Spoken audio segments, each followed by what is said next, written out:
Hello po, Tita Darlene. Hello po, Tita Darlene. Thank you so much po. Hello, it's me, Darlene Vlog.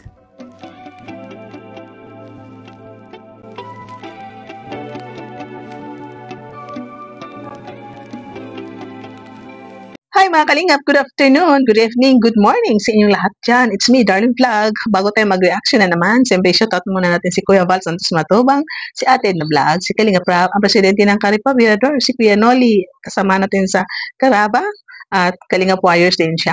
Si Teacher N, si Gandang Amy, si Sis Angie De Vera. Shoutout sa inyo lahat at siyempre lahat na viewers. So mga Kalinga, mga ka-Jomcar, dito tayo sa magkambal na German, Australiano, half German, half Australiano, half Filipino. Ano po?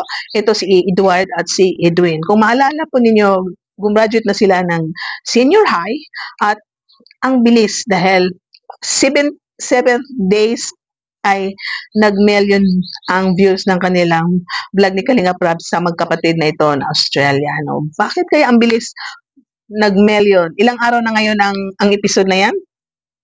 I-check po nga natin.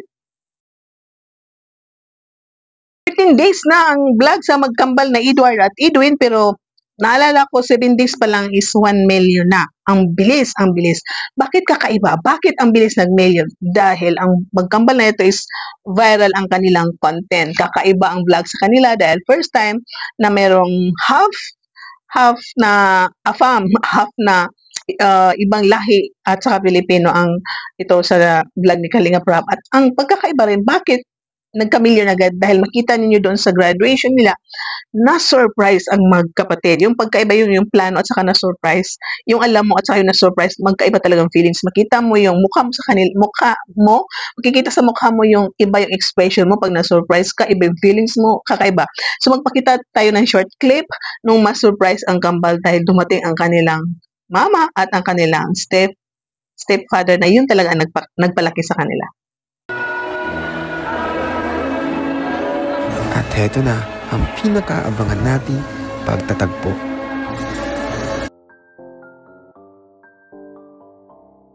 Maluha-luha pa si Edwin.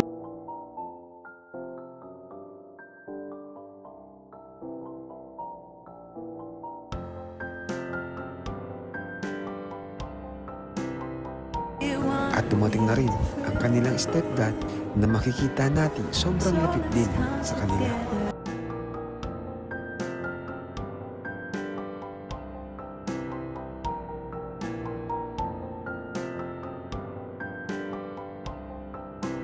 Kaso nga lang, nauna na pala pag-march off si Edward. Edward naman, habang nakatayo at nang makita ang kanyang mga magulang, bigla na lamang ito naluha. Bali, ngayon ko lang sila nakitang umiyak ng ganito.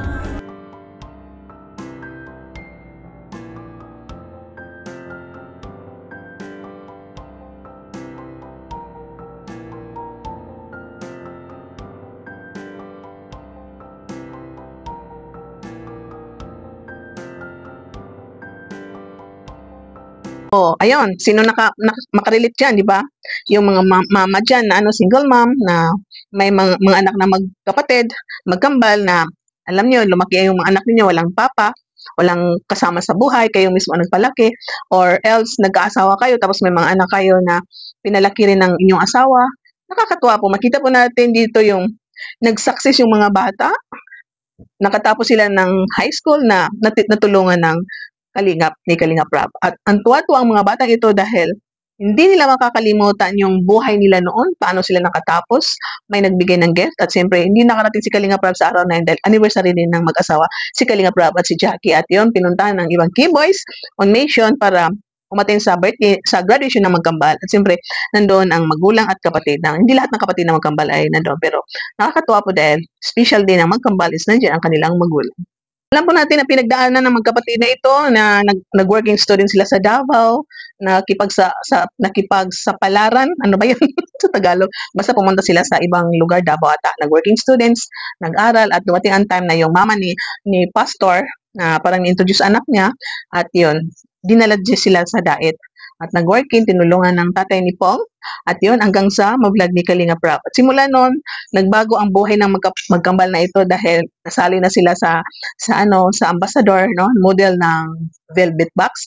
So nabago ang mukha ng magkapatid na ito kasi alam niyo kahit kaano kagwapo, kagandang bata pag nasa bundok na hindi naayusan, no, hindi na nabihisan ng maayos, madudumi ang kuko, madudumi yung kamay, madudumi ang damit, hindi agad-agad na mapapansin yung kagwapuhan nila. Dahil ang magkapatid na ito is nagtrabaho din sila sa mining. So hindi sila masyado nakakapagbihis ng bongga-bongga kaya hindi agad sila napapansin. Hindi sila napansin kasi kung makita mong bunga-bunga damit nila, naglalakad sa Davao, baka may nakapansin, no?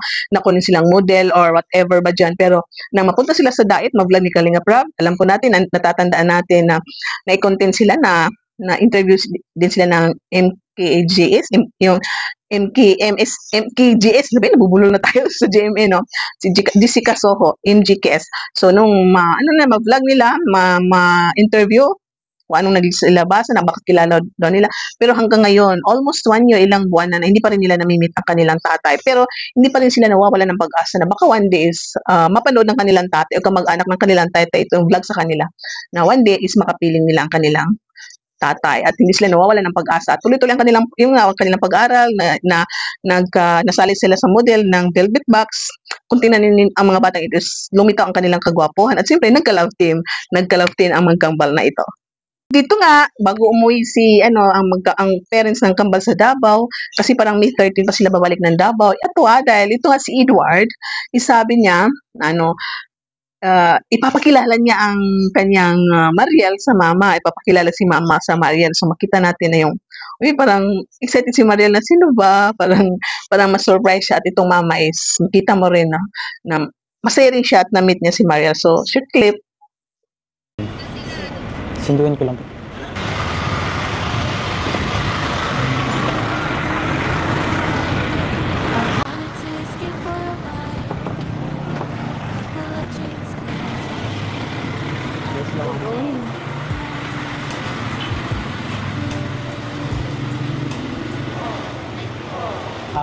Mga si Marian. Hello po. Hello po.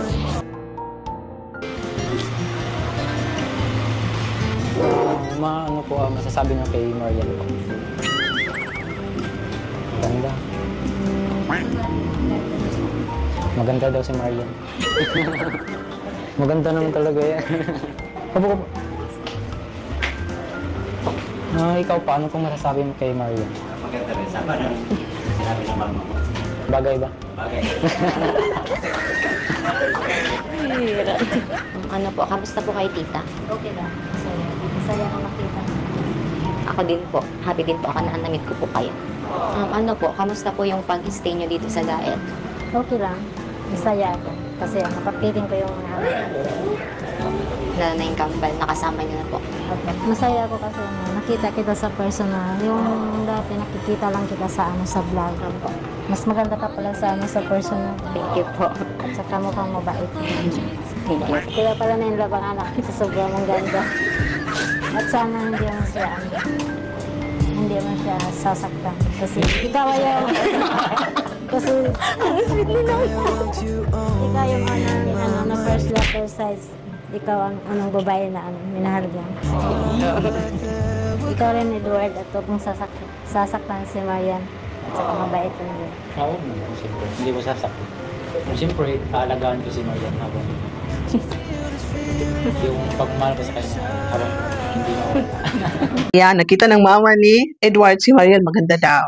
At ito naman si Mariel is masaya rin siya dahil na-meet niya ang mama ni Edward. Kaya nag-advise mama ni Edward na, kayong dalawa is focus kayo sa pag-aral. Siyempre, habang nag-aral kayo, normal yan na ganyan muna, no? Kasi ito nga na siloso daw si Edward. Lagi nababanggit ni Marian ito si Edward ay siloso. So, totoo ang feelings niya, no? Na-fall siya kay Mariel na dahil sa pagkasiloso niya. So, kita natin dito mga kanila, mga ka-Jomcar, sa vlog sa kanila is masaya ang Edward, ang Edmar, supportahan po natin para tuloy-tuloy ang support sa magkakapatid na ito. Tulong kay Edward, tulong kay Mariel. Alam po natin si Mariel is college na, magka-college na rin si Edward.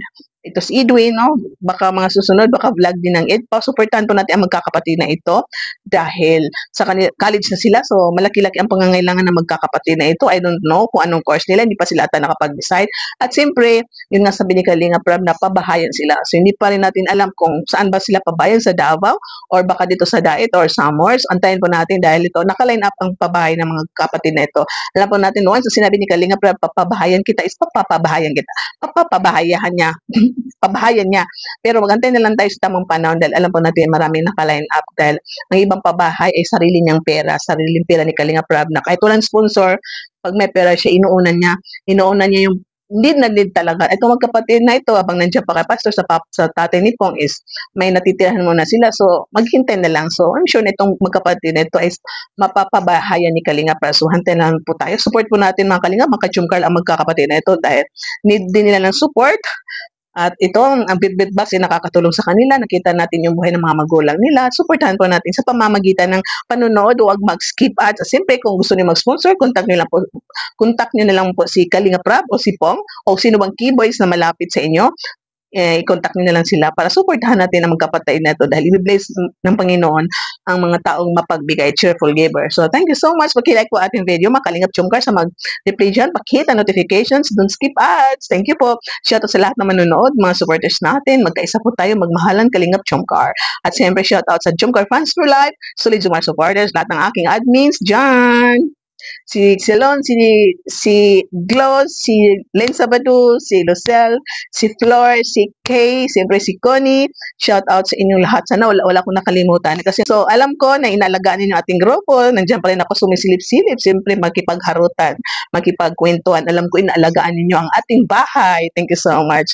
I love you all and see you in my next reaction video. Bye for now and God bless. Take care. Mama!